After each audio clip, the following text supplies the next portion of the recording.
qu'eux-mêmes ils ne font pas. Je suis mieux de quelques-uns.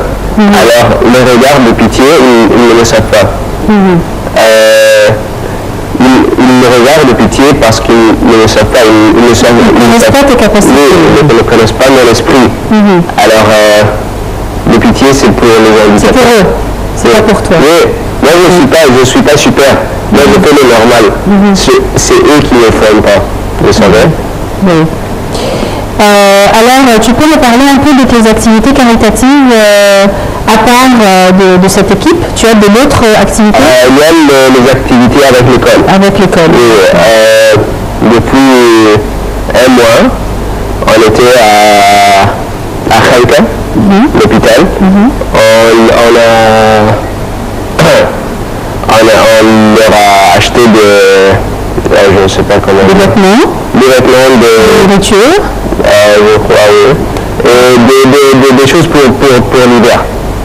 Parce que des couvertures, tout. Des télévisions, un peu de la nourriture parce qu'ils ont besoin. C'est très dur. À l'hôpital, il y a beaucoup de malades. Et ils n'ont pas assez de nourriture. Pas seulement nourriture, les capacités pour leur donner une vie humaine, ils n'ont pas cette capacité. Alors ils ont besoin de l'aide. Alors le jésuite les aide. D'accord. Est-ce que tu trouves que la vie en général est un défi? Bien sûr c'est un défi. Mais ce n'est pas très difficile. C'est très simple. Mais on doit seulement essayer. Si on essaye, on va réussir et on va gagner.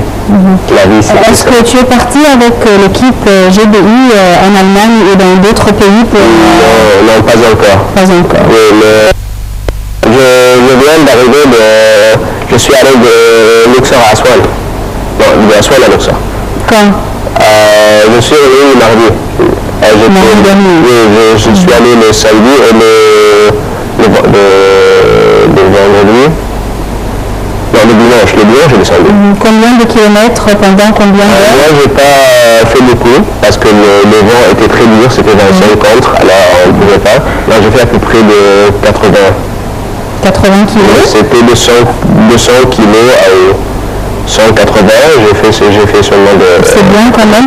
Et la durée, combien d'heures?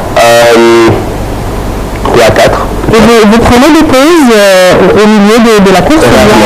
Rarement. Oui, parce qu'on n'a pas vraiment besoin. C'est pas trop...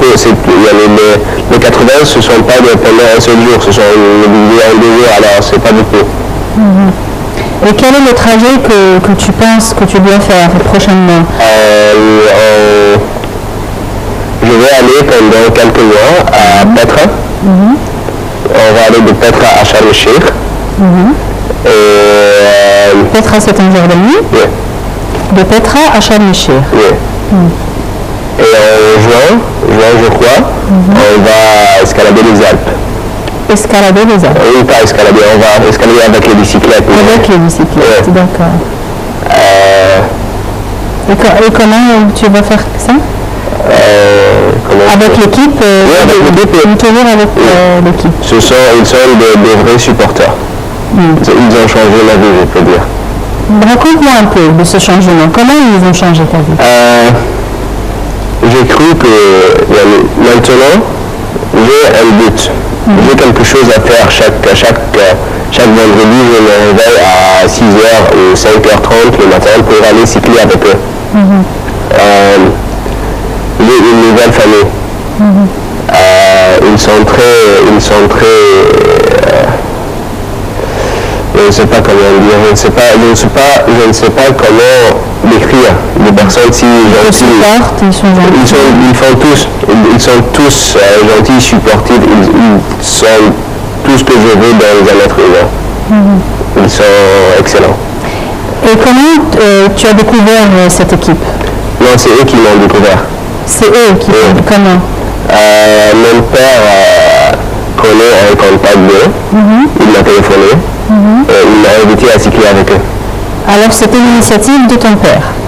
Non, c'est l'initiative de eux à contacter mon père de me téléphoner. D'accord. Et avant de connaître l'équipe GBI, qu'est-ce que tu faisais pendant les 6 années? Pour cycler, je ne cyclais pas. Oui, pour cycler et dans la vie en général. Je ne cyclais pas, j'allais à l'école et seulement. Ma vie n'était pas vraiment sportive, j'ai arrêté tout le sport. À peu près tout le sport après l'accident. Tu n'as pas essayé de quelque chose d'autre? Non, je jouais du boxe, mais ça n'a pas réussi après l'accident. Et je jouais un peu de gym, de n'importe quoi, mais ça marchait. Mais le cyclisme, c'est un amour que je ne peux pas arrêter. D'accord. Et j'ai une question un peu méchante. On voit toujours les jeunes devenir très très méchants envers les gens qui ont subi des accidents, qui ont eu un handicap ou quelque chose comme ça. Est-ce que tu as trouvé ce problème avec tes amis au club par exemple ou à l'école, ou bien ils étaient gentils? Pas du tout, pas du tout. Mais tous les jeunes sont très gentils, tout le monde est très gentil avec moi. Peut-être de la pitié, que j'aime pas, mais ils sont gentils. Seulement les enfants, les petits enfants, alors c'est les enfants, ils ont des enfants. Ils ne comprennent pas vraiment. Mais tout le monde, ils sont très gentils. Parfois, quand quelqu'un subit un accident, il devient éloigné de la société, il s'éloigne de sa famille, il s'éloigne des amis, il ne va plus à l'école, il ne veut plus aller à l'université, mais je vois devant moi un exemple de tout à fait le contraire, un exemple d'esprit vraiment ouvert et enthousiaste. Vous êtes en première secondaire maintenant, n'est-ce pas? Quels sont vos rêves sur le niveau éducatif? Je suis en bac, alors je voudrais aller en bac ES, peut-être travailler dans la loi peut-être, ou les finances, je ne sais pas. T'as pas encore décidé qu'est-ce que tu veux faire? Je sais que c'est ES, mais seulement, je ne sais pas le reste. D'accord, d'accord. Et quel est le message que tu veux transmettre aux jeunes, qu'ils soient normés ou bien qu'ils soient handicapés, ou qu'ils soient des filles ou des garçons? Quel est le message que vous voulez transmettre aux jeunes aujourd'hui? L'impossible, c'est mental. Il n'y a pas d'impossible. L'impossible, c'est mental, il n'y a pas d'impossible. Tout le monde peut faire tout. Mais ils doivent commencer de faire quelque chose, ils vont réussir. Il n'y a rien d'impossible. Quand tu essayes de faire quelque chose et que tu ne réussis pas, qu'est-ce que tu fais alors? Tu recommences ou bien tu laisses tomber, tu essayes de faire quelque chose d'autre? Je recommence, mais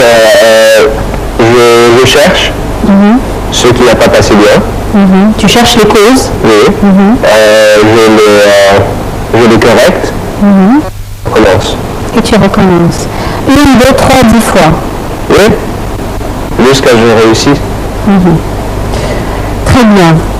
C'était Yassine Yassirous-Vorbi. Il est âgé de 16 ans.